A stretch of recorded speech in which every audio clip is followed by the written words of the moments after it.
Hey there, wake up. It's Means Morning News. Just after 11 a.m. on the East Coast, it's the Friday show, and I'm the newsman, Sam Sachs.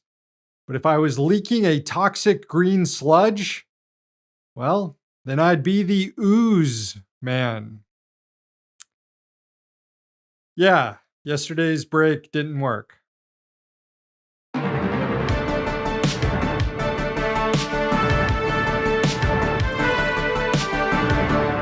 And we begin with an absolute clusterfuck. The much anticipated release of the Epstein files, as promised by Attorney General Pam Bondi, turned into a fiasco that proved nothing other than pedocon theory is correct again. Instead of a fulsome release of documents to journalists, news outlets, and the general public about the crimes and associates of the disgraced billionaire financier who for decades abused and trafficked young girls, the White House instead gathered far-right influencers in a private meeting on Thursday and distributed binders to them that read, "The Epstein Files, Part 1. Among the individuals given exclusive access to what was purported to be a new batch of Epstein documents were Chaya Raichik, who runs the hate-mongering Twitter account Libs of TikTok, former right-wing news anchor Liz Wheeler, and Mike Cernovich, an accused rapist who has in the past smeared victims of Jeffrey Epstein. The crew posed for pictures at the White House, gleefully holding up the binders they received. Again, we're talking about binders alleged to contain details of sex trafficking crimes, and this is the way these freaks are acting. Later, two other far-right internet personalities who were also present in that meeting, Chad Prather and Rogan O'Hanley, bizarrely posted the exact same statement detailing how they received the binders and how the Trump administration is the most transparent in history. Word for word, the same exact statement, suggesting the administration was basically running an op with its influencers in the media instead of actually divulging new facts about the Epstein case. All the documents and information released by Attorney General Bondi on Thursday had already been circulating in the public for years. The way this all went down actually pissed a lot of people off on the right. One of them, Congresswoman Anna Paulina Luna, also a crank, who was congratulating herself the night before the release, claiming it was a huge win for her congressional task force working on the issue. Well, after the release, this is what she posted on Twitter. Quote, "I nor the task force were given or reviewed the Epstein documents being released today. A New York Post story just revealed that the documents will simply be Epstein's phone book. This is not what we or the American people asked for. Get us the information we asked for instead of leaking old info to the press." However, Luna's Republican colleagues on the House Judiciary Committee weren't bothered at all by being made to look like fools. The official GOP House Judiciary account on Twitter posted a tweet that read, "Breaking, Epstein files released." The tweet contained a link, but the link just sent people to Rick Astley's Never Gonna Give You Up music video, a now 17-year-old Rickrolling meme. Yeah, they Rickrolled everyone to prove just how serious they're taking the issue of exposing pedophiles. Worth noting, the Republican chair of the House Judiciary Committee, Jim Jordan, himself has been accused of covering up sexual abuse of kids. Attorney General Bondi, realizing what a dud this release was, then tried to pin the blame on the FBI. In a letter sent to FBI Director Kash Patel, she claimed the Bureau did not comply with her request to hand over all documents related to Jeffrey Epstein, and that agents in the FBI field office in New York were withholding information about the case. She demanded those files be turned over to her by 8 a.m. this morning, and that Patel conduct an immediate investigation into why her order to the Bureau was ignored. Patel responded with his own post claiming that the FBI will find any missing records and anyone involved in a cover-up will be prosecuted. Well, If there is a cover-up, I think I know who might be involved. Maybe it's the guy who's been photographed multiple times partying with Epstein, Donald Trump, whose name has appeared on the Epstein flight logs. There's video of Trump talking with Epstein while pointing and ogling girls during a party.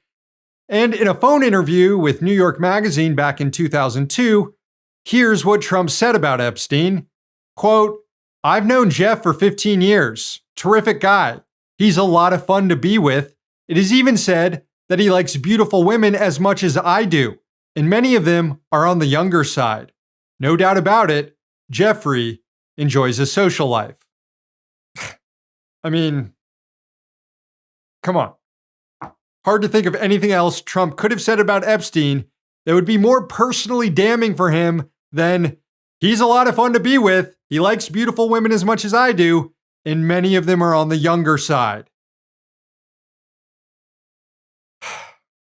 Other associates of Epstein's that are currently in Trump's inner circle: Elon Musk, who previously met with Epstein. Here's Musk pictured with Epstein's accomplice, Ghislaine Maxwell. Also RFK Jr., who, like Trump, flew numerous times on Epstein's infamous private jet.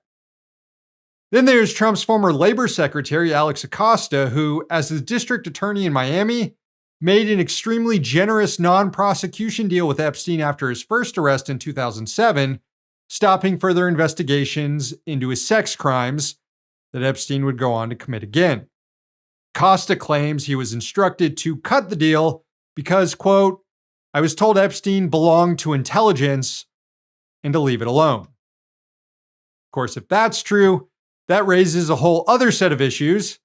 And based on evidence that has come to light over the years, there's a pretty decent chance that Epstein did work for US or Israeli intelligence, which is something else that the powers that be would never reveal publicly. But hey, it'd be really easy for the Trump White House to prove me wrong. The president has the power to declassify whatever he wants, and he's installed loyalists at the very top of the Department of Justice and the FBI. If documents are being withheld, it's being done so on his behalf. Meanwhile, as the president's team was suppressing the Epstein files, it was also working to protect another child sex trafficker.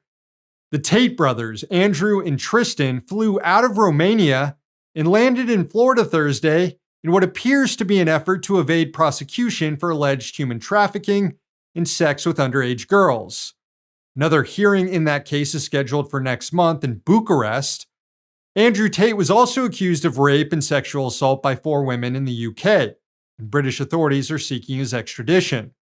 The brothers' flight out of Romania appears to be the handiwork of the Trump administration. The brothers were previously banned from leaving the country while being prosecuted, but according to the Financial Times, those restrictions were lifted at the urging of the Trump White House. Quote, "The Tate's case was first brought up by US officials in a phone call with the Romanian government last week, and then followed up on by Trump's special envoy, Richard Grenell, when he met with the Romanian foreign minister at the Munich Security Conference." It's according to 3 people familiar with the matter. A 4th person said a request was made to return the brothers' passports and allow them to travel while they wait for court proceedings to conclude. Grenell went on to admit to the Times that he supported the Tate brothers. And he isn't the only one in the White House with a fondness for the Tates. Here was Trump's personal lawyer and now White House counsel, Alina Habba, gushing over Andrew Tate while appearing with him recently on serial plagiarizer Benny Johnson's show. Hi. Hello. Nice to meet you. I'm a big fan. Well, nice Big to meet fan. you. I'm a fan. Oh, you're a big fan. Of what exactly? The rapes, the trafficking, the misogyny? Can you clarify, please? You know, it pains me to admit this, but I think I owe an apology to the QAnon crowd. They warn that there's a secret pedophile cabal running the US government, and it turns out they ended up being right. Just not in the way they imagined it either.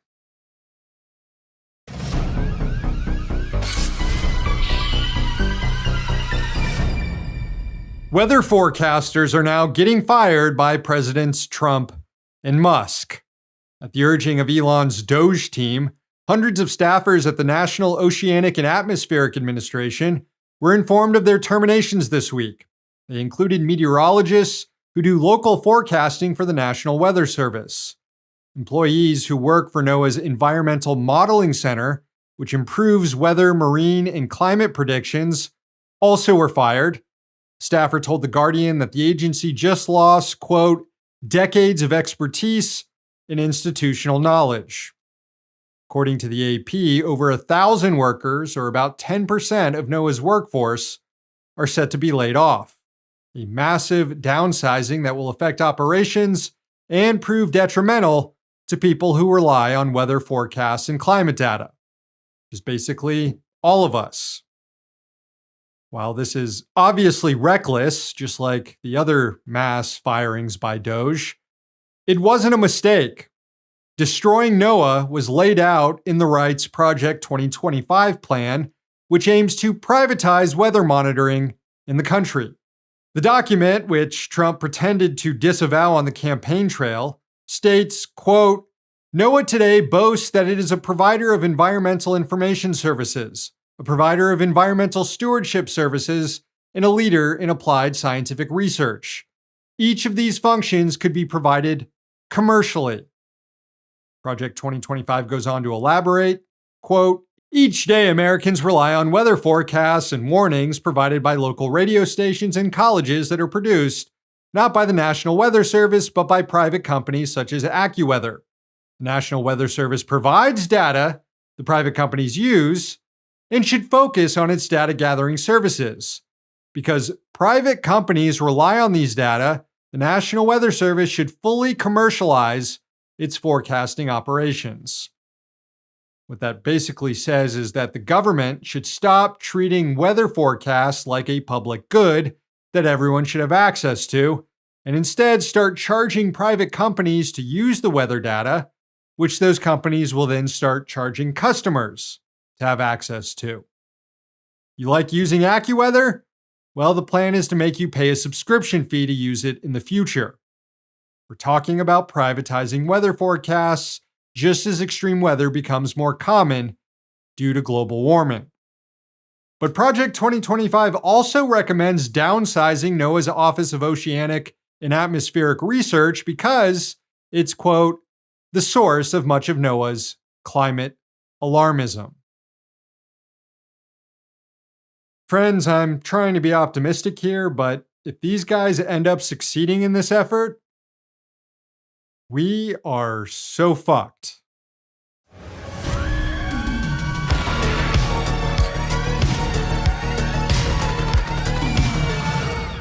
Those of you who are actually rooting for the asteroid to hit Earth are going to be disappointed. I know there's at least some of you out there. The space rock 2024 Y04 has been reanalyzed, dropping its probability of an impact with our planet down from 3.1%, which was the highest percentage ever calculated for an asteroid since space agencies began tracking this information, down to just 0.004%. So, essentially zero. In a statement, NASA assured everyone that there is no significant potential for this asteroid to impact our planet for the next century. While Earth is now nearly guaranteed to be spared in 2032, the moon is not out of the woods yet. The space agency revised up the odds that 2024 Y04 will impact the lunar surface. That now has a 1.7% chance of happening. But don't worry about the moon. No one lives there. Except the ghosts.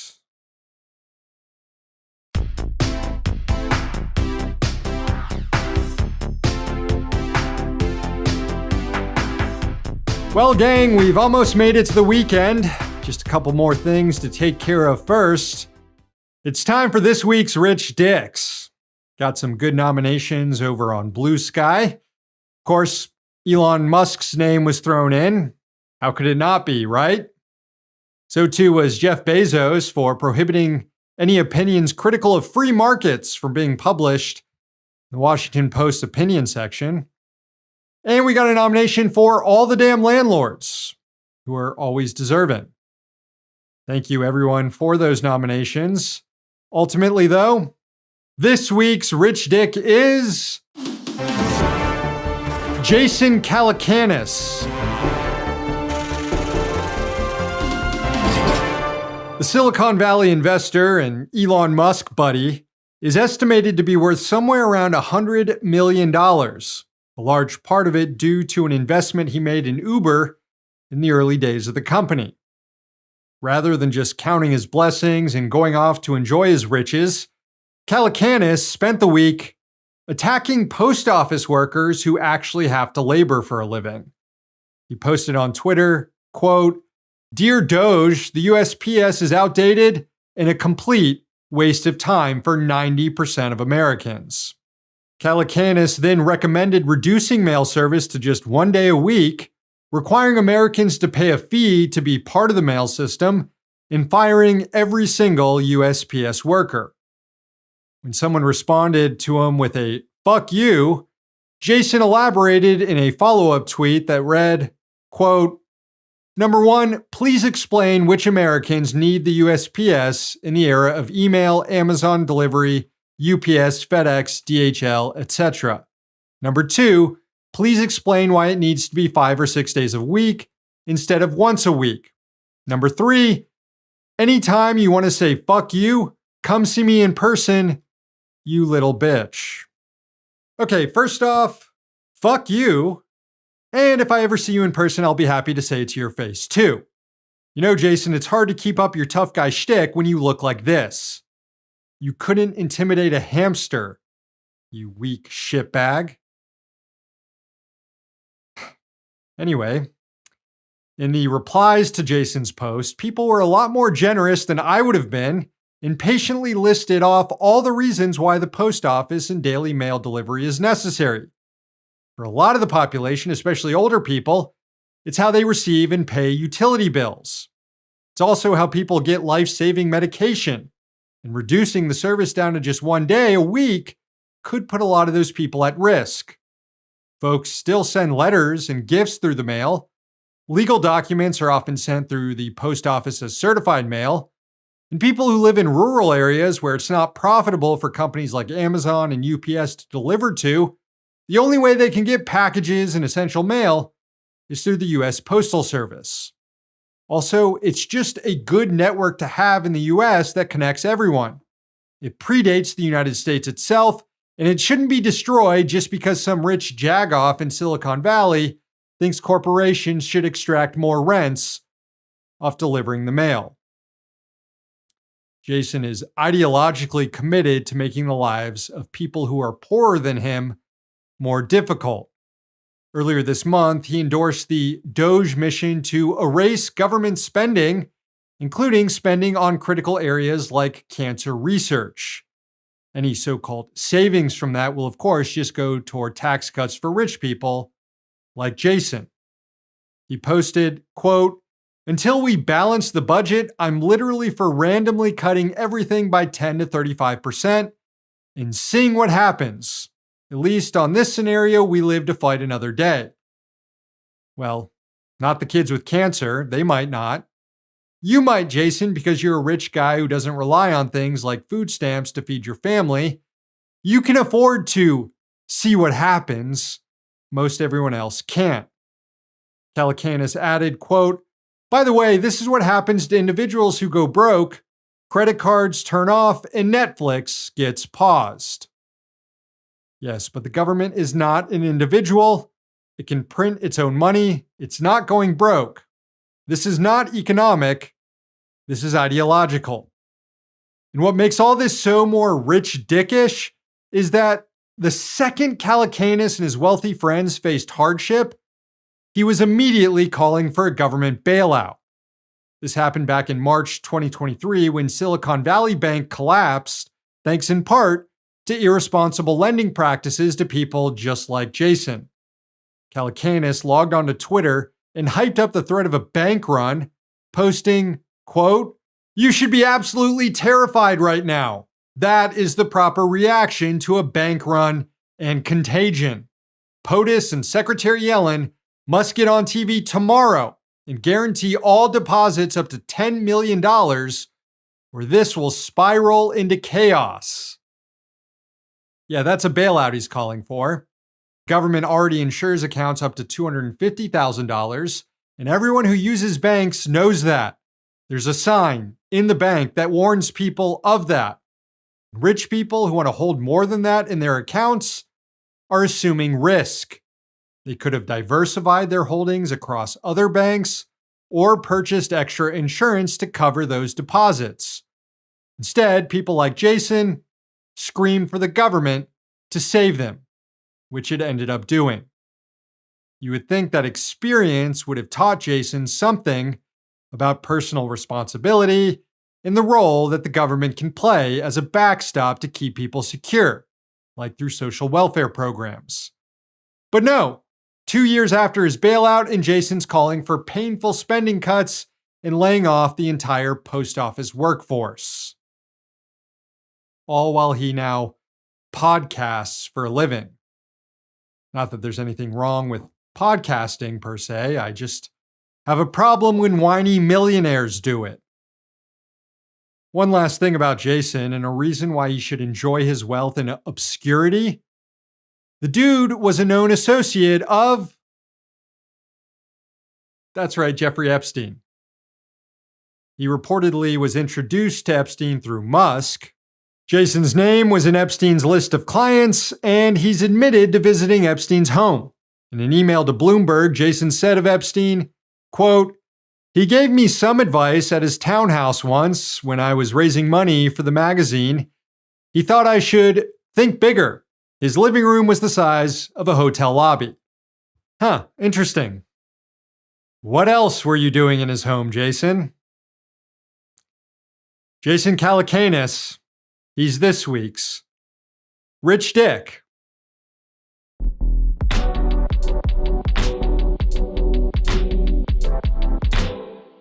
Okay, friends, the show ends today with a sunrise from Oregon. It was captured by John in Northwest Portland. Enjoy.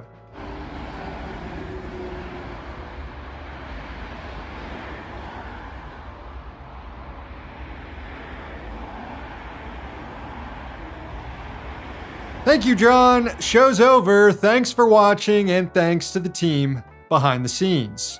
Please sign up for Means TV, subscribe to our YouTube and podcast channels, and follow us on social media. One day capitalism will fall, but until then, we're going to be right here. See you next week.